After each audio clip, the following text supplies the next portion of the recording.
నేను వెస్టేజ్లో gold director ఉన్నాను. అంటే నా కింద ఇద్దరు డీలర్స్ని గెలిపించి నేను గెలిచాను. నేనైతే ఫస్ట్ విధులకి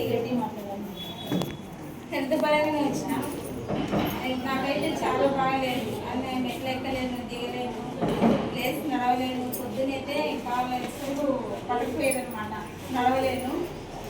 నాకైతే ఈ కాళ్ళు నొప్పులు బాగుంటే చాలా ఏదో పని చేసి అనుకున్న సమయంలో అమ్మ హెర్బల్ లైఫ్లో తీయించింది. ముందు హెర్బల్ లైఫ్లో తీపించిన తర్వాత నెలకు 10,000 అమౌంట్ పెట్టి తీసుకున్నా కానీ తగ్గలే. తర్వాత ఒక 2-3 నెలలకు ఇది అమౌంట్ ఎక్కువ అయింది, వద్దులని చెప్పి సాధించి తర్వాత ఏం చేసిందంటే వెస్టేజ్ దాకా ఇవన్నీ అని చెప్పలే. రమణమ్మ మేడం ఉంది, మేడం దగ్గర సప్లిమెంట్ ఉంది, అవి వేసుకుంటే బాగుంటుందంట. అంటే నేను తినకపోయేసరికి నెలకు 4,000 పెట్టి తీసుకుంటావు కదమ్మా, ఈ ఒక్కసారి చూడు నెలలు వేసుకునే బదులు ఒక 6 నెలల మీద తగ్గిపోతుంది కదా అని చెప్పి అమ్మ బలంగా చేసి తీపించింది.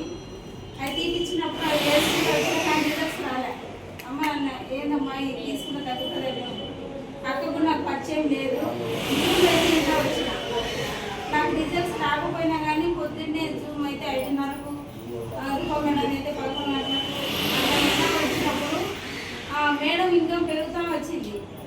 పెరిగినప్పుడు ఏందో నేనైతే చిన్నప్పటి నుంచి నాకేసి నేను చదువులేదు. ఎందుకంటే నాన్న చూసాను కానీ ఆ స్కూల్లో నేను చదువుకున్న వాళ్ళ ఇంటికి రావడానికి వచ్చి ఇంట్లో ఉంటాను. చదువు అంటే అసలు ఇష్టం ఉండదు. కానీ కొంచెం పెద్ద తర్వాత చదువు వాళ్ళని చూసినప్పుడు నేను కూడా చదువుకుంటే బాగుంది కదా. నాకైతే చదువు లేదే, నేను బాధపడేదాన్ని. నానైతే మేమిద్దరము ఇద్దరు ఆడపిల్లలము.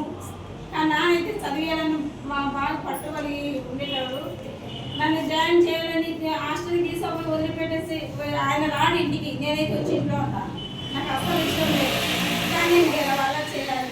కానీ నాకు మా నాన్న నన్ను పెట్టి ఇచ్చి పెళ్లి చేసినప్పుడు మా మామ వాళ్ళు అయితే మా తోడుకోవడం అందరైతే చేస్తా ఉంటారు, అందరూ బిజినెస్ చేస్తూ ఉంటారు. కానీ నేనైతే చేయలేదని చిన్న సూచన ఇచ్చేటప్పుడు అప్పుడు అనుకున్నా ఏదో ఒకటి చేయాలి అని ఒక ఆశ ఉండేది.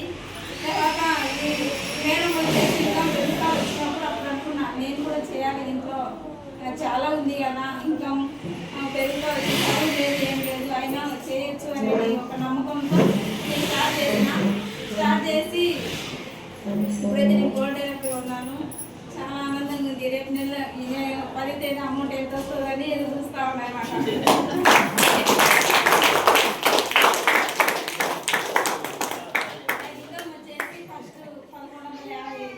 తర్వాత బ్రాంచ్ డైరెక్టర్లో 10,615